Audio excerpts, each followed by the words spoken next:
Buenas noches, queridos amigos. Vamos a comenzar la sesión del día de hoy, que como ustedes saben, según se han recibido la invitación, está concentrada en el debate sobre alianzas y partidos en el proceso electoral. Hemos creído importante considerar este tema por la controversia que se ha desatado por la participación indígena o la demanda de la participación indígena a través de sus propias organizaciones, pero sobre todo porque ya se ha cumplido la primera etapa de partida del proceso electoral de este año, que es el registro o inscripción de las alianzas y partidos. Seguramente todos han seguido la información. Algunos partidos se han inscrito como parte de alianzas, pero también de manera independiente, y esto también ha generado dudas y cuestionamientos de parte de muchas personas que no saben hasta qué punto esto es o no es legal, qué mensaje están transmitiendo a la población, etcétera. Y nos interesaba también que consideremos la posibilidad de analizar más o menos a qué eh, familias ideológicas o a qué patrones ideológicos pertenecen los distintos grupos, alianzas y partidos que se han registrado, para tener una idea inicial de cómo se está formalizando ya un panorama que era hasta ahora extraordinariamente abierto y muy amplio. Para esta ocasión hemos invitado a Gonzalo Mendieta, que es un abogado y columnista muy conocido y apreciado también en este círculo, porque lo hemos tenido ya varias veces, tanto como panelista como en calidad de moderador en algunas ocasiones. En segundo lugar, tenemos a María Teresa Segada, que es politóloga, es profesora de las universidades San Simón y Católica e investigadora del CERES. Y finalmente a Pablo Javier Dehesa, que es director de Animal Político y de Economía y Negocios en La Razón, y un conocido analista y politólogo con base en Santa Cruz. Así que eh, afortunadamente tenemos hoy, además de representados, tres ámbitos del conocimiento, del debate bastante amplios y muy bien representados. Tenemos a las tres grandes ciudades del país y a todo el eje urbano nacional para participar en este evento. Quiero agradecer nuevamente a Gonzalo, a Marité y a Pablo por su participación, y a todos los demás amigos quería además compartirles la información de que a partir de esta semana hemos empezado a publicar en El Deber, casi con unos días, unos pocos días de posteriores al evento, un resumen, una síntesis de nuestro evento, en la intención de llegar a más gente y a más público y tratar de difundir un poco más la riquísima producción e intercambio de ideas que se produce en este evento, precisamente gracias a ustedes. Gracias, Marité. Me parece que hemos tenido un par de presentaciones convergentes en el criterio de que estamos en una crisis política mucho más grave de la que en realidad se puede percibir a primera vista, ¿no? Por el lado de Gonzalo, me parece que lo que ha mostrado es problemas muy serios en la normativa y en la regulación de la actividad electoral y de la actividad política. Y lo que Marita ha mostrado ahora es también una crisis de actores políticos, ¿no? La ausencia de partidos, la debilidad de los existentes, el vaciamiento de cuestiones políticas en el discurso que están planteándose ellos. Yo no sé en qué medida Pablo Dehesa comparte o no estos temas. Espero que con su intervención tengamos un panorama completo de confusión para seguirnos preocupando todos. Adelante, Pablo Dehesa, por favor. Muchas gracias por estar acá. Muchas gracias a vos, Roberto, y gracias a todos. Y bueno, sí, la confusión está clarísima, definitivamente. O sea, eso no hay duda. Pero bueno, a ver, me gustaría empezar haciendo una recapitulación de lo que ha sido algunos datos que para los fines del análisis son relevantes de las últimas elecciones. En 2005, el MAS obtiene 53,72%, seguido por ADN con un 28%, Unidad Nacional 8%. Y en 2005 se presentan 8 candidaturas.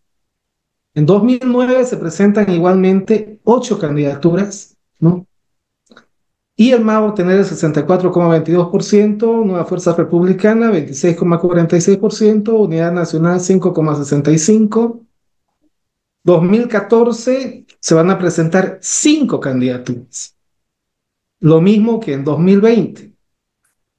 Son 5, se cierra a 5, baja de 8 a 5. En 2014 el MAS obtiene el 61,36%, seguido por Unidad Nacional con 24,25%, PS con Tuto en ese momento el 9%.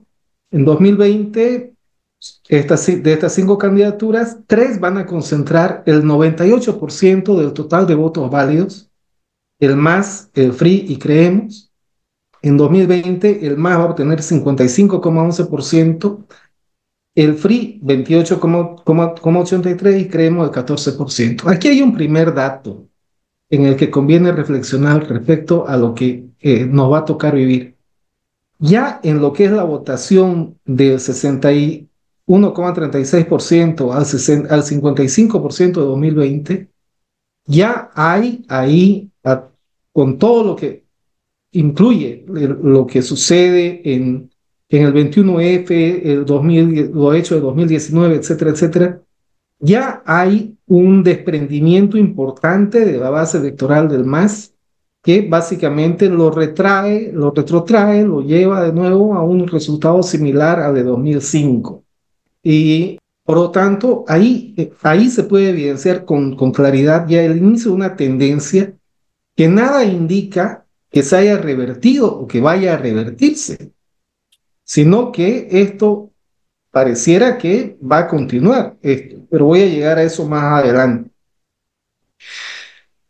En 2019, sin embargo, se presentan 9 fuerzas políticas presentan candidatura. Es decir, si bien en 2014 bajan a 5 y en 2020 se repite la cantidad de 5 candidaturas, ya en 2019 empieza a verse un escenario de fragmentación, un escenario nuevamente de multiplicación de candidaturas. Actualmente en lo que estamos, ¿no? Hay 11 partidos políticos que están habilitados amenazando con presentar candidaturas, más 5 alianzas, de las cuales 4 están observadas y tienen hasta el día de mañana para resolver las observaciones ante el Tribunal Supremo Electoral. Veremos qué es lo que queda de todo esto. Así las cosas, estamos potencialmente con 15 potenciales candidaturas. Veremos el tema de cómo evolucionan a futuro todavía las alianzas.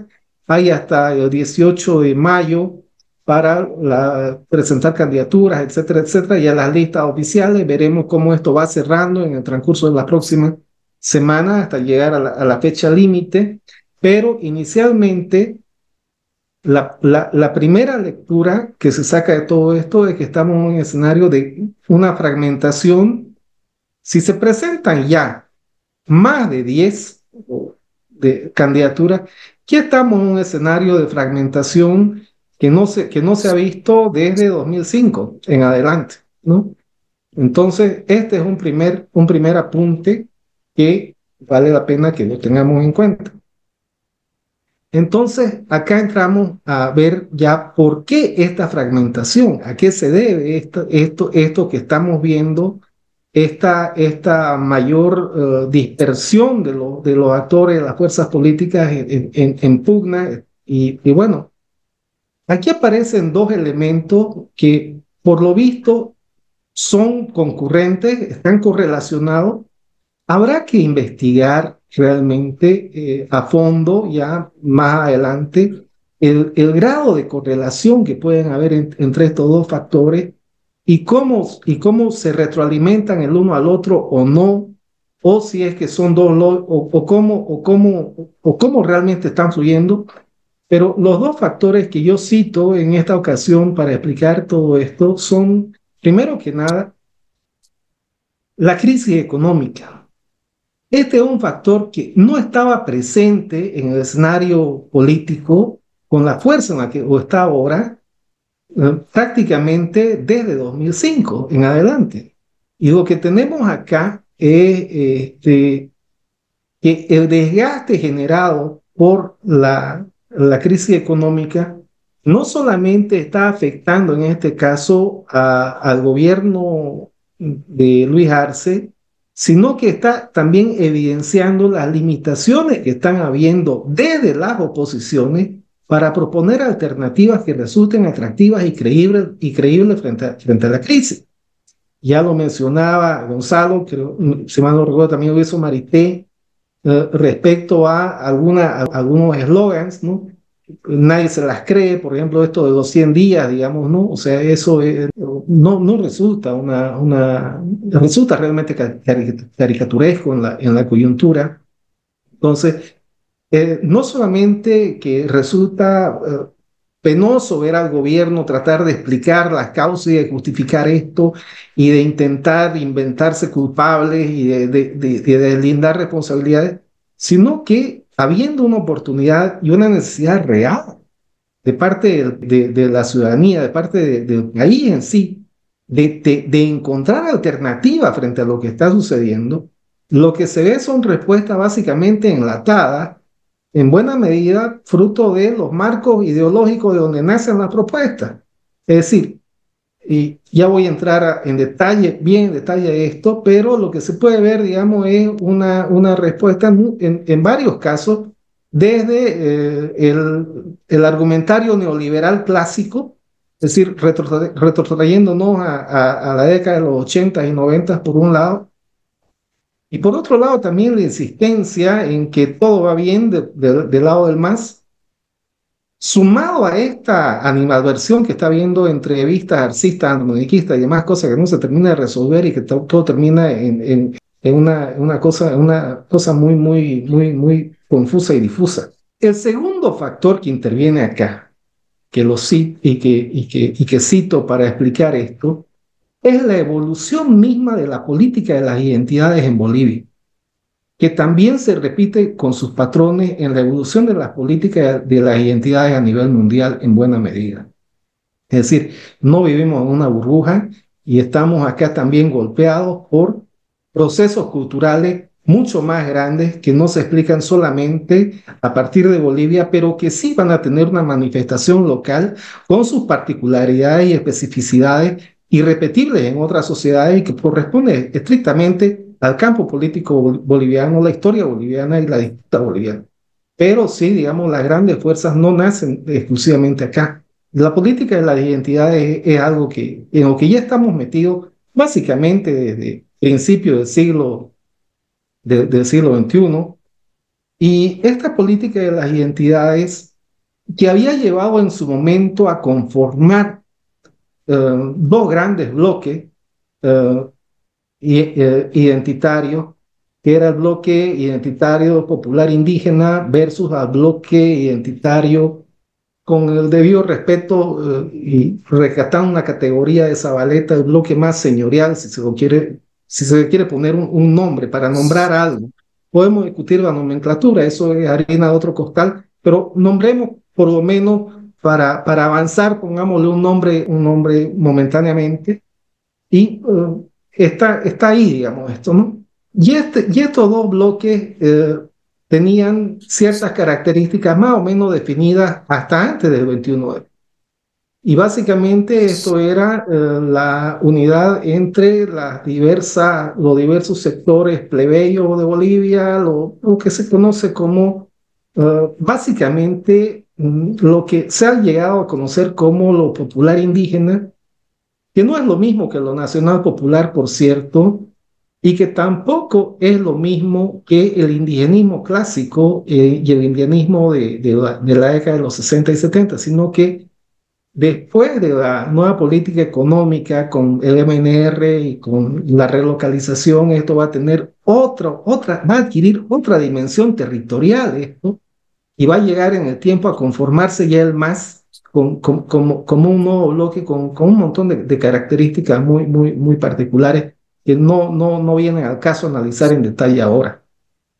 Pero sí está esto y está otro bloque que van a obtener resultados consistentes en las elecciones de 2009, 2014. Esto va a empezar a diluirse a partir del 21F. En 2019 ya estamos en otro momento.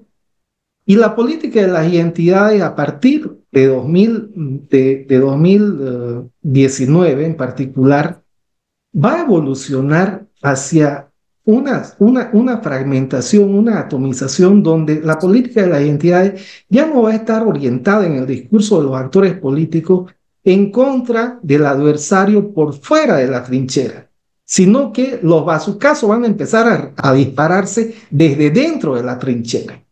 Es decir, esto es lo que viene pasando consistentemente en el MAS a partir de 2020, 2021, y es lo que viene pasando en las distintas fuerzas opositoras también.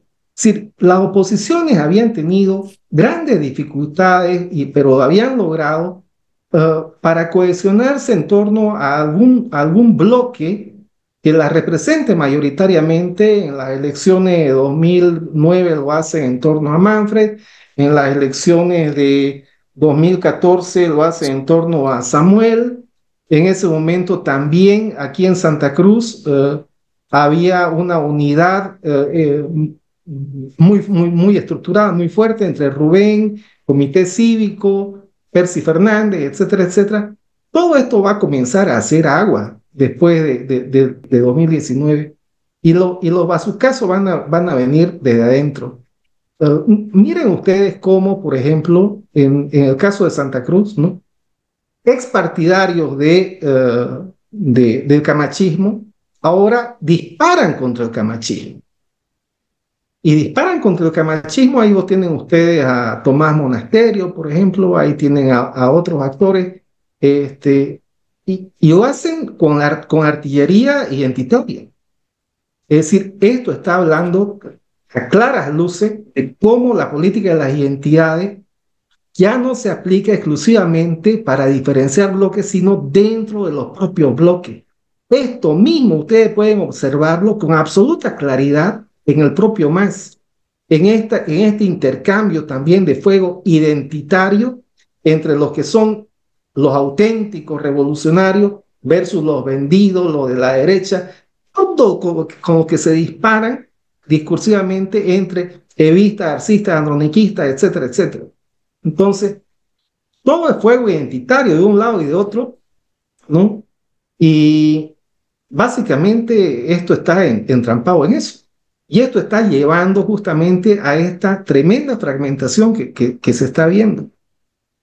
Ahora bien, así las cosas, ¿no? Están quedando a la postre, como resultado de todo lo que les he mencionado, está quedando la cosa dividida en más o menos 4 bolsones, mejor dicho, ¿no? Por un lado está el bolsón de aquellos que creen en el discurso antimacista. Y este discurso antimacista está encarnado básicamente por los más extremos, donde está, digamos, el camachismo, está también por su tono beligerante, está también Tuto, Branko Marinkovic, etcétera, etcétera, ¿no? Hay un antimacismo, digámosle, moderado, ¿no?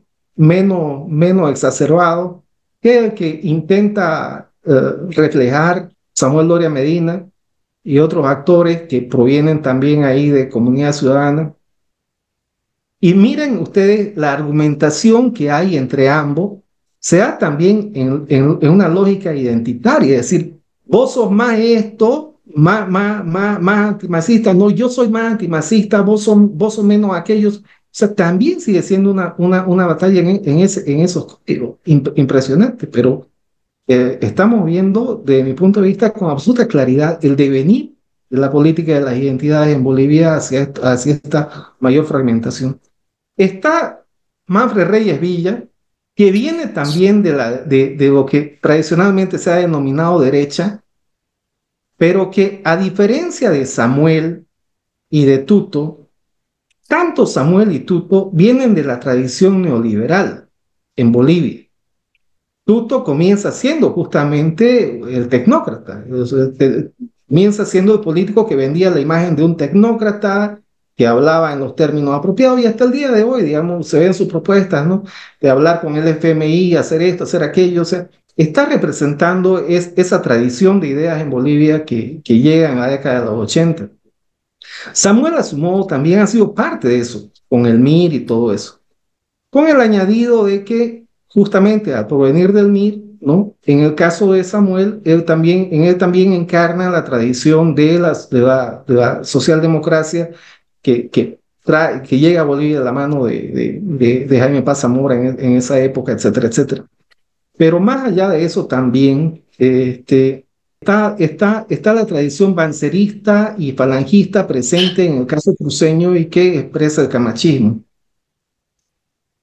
Bien, Manfred Reyes Villa, si bien muchos lo consideran de derecha, pero es otro bicho, otro tipo de derecha. Él no viene de la tradición neoliberal, él viene de la tradición más bien del nacionalismo militar.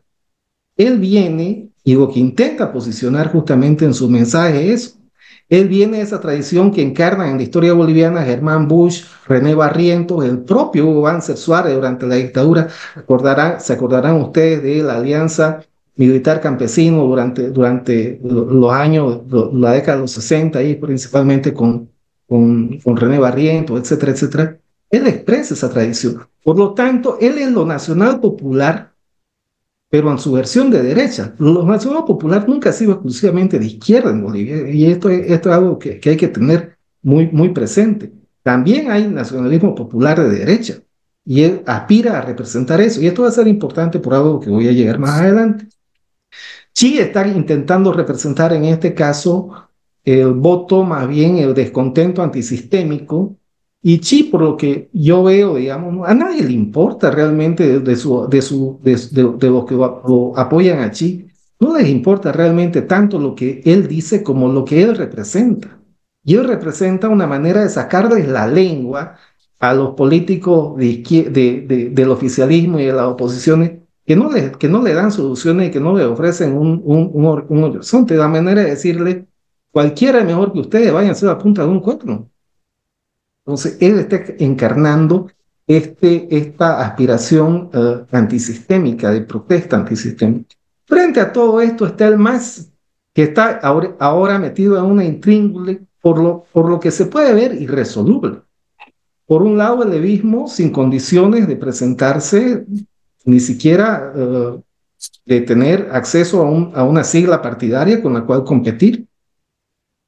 El propio Evo, en caso de presentarse con nada garantizado, lo que habló el otro día en ese famoso audio que circuló de este dirigente Humberto Clark, pues, es absolutamente revelador del estado de reflexión del levismo, que está partido justamente de manera identitaria entre los auténticos evistas versus los traidores. Es decir, incluso dentro del levismo, la política identitaria golpea.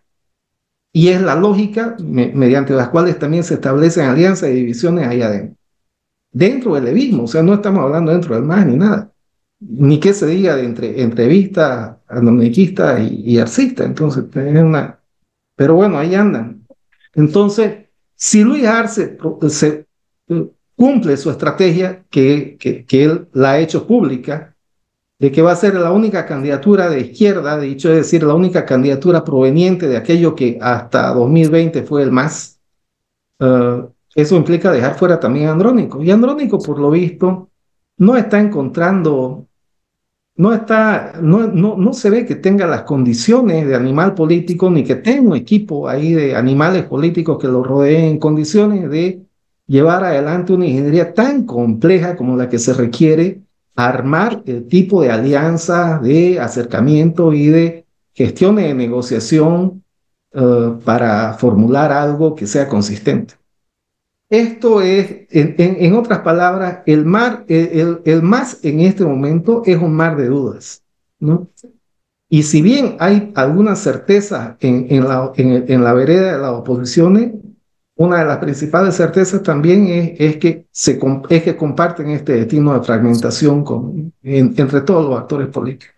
Aquí caben algunas hipótesis a futuro. ¿Qué pasa si Luis Arce cumple su estrategia de ser la única candidatura proveniente del MAS que se va a presentar y si Andrónico y el levismo no logran presentar. Bueno, yo tengo una imagen de lo que podría ser esto y se las comparto. En 2021, Johnny Fernández, aquí en la elección por la alcaldía cruceña, iba muy atrás en la encuesta. Y no, parecía que iba a apostar por un Johnny alcalde. Hasta que aparece en escena Gary Áñez y que empieza a emitir una serie de mensajes tremendamente agresivos en contra de las clases populares urbanas cruceñas, diciendo de tipo, vamos a ordenar esta ciudad, ya no va a haber cochinera en las calles. ¿A quiénes le estaba diciendo eso? Le estaba diciendo eso a todos los vendedores de Somomo, Cochinchi, aquella gente que vive de ganarse unos pesos ahí de día a día, ahí con su puesto improvisado ahí de comida o de ropa americana ahí en plena calle, en los alrededores de los mercados. En otras palabras, estaba diciéndoles que iba a venir a maltratarlo. Y frente a esto, la candidatura del MAS no levanta. Adriana Salvatierra resultó ser una muy mala candidata a alcaldesa. ¿Y dónde entonces se pueden refugiar estas masas populares urbanas cruceñas? El único que en esa coyuntura vieron como tabla de salvación fue Johnny Fernández y lo hicieron alcalde.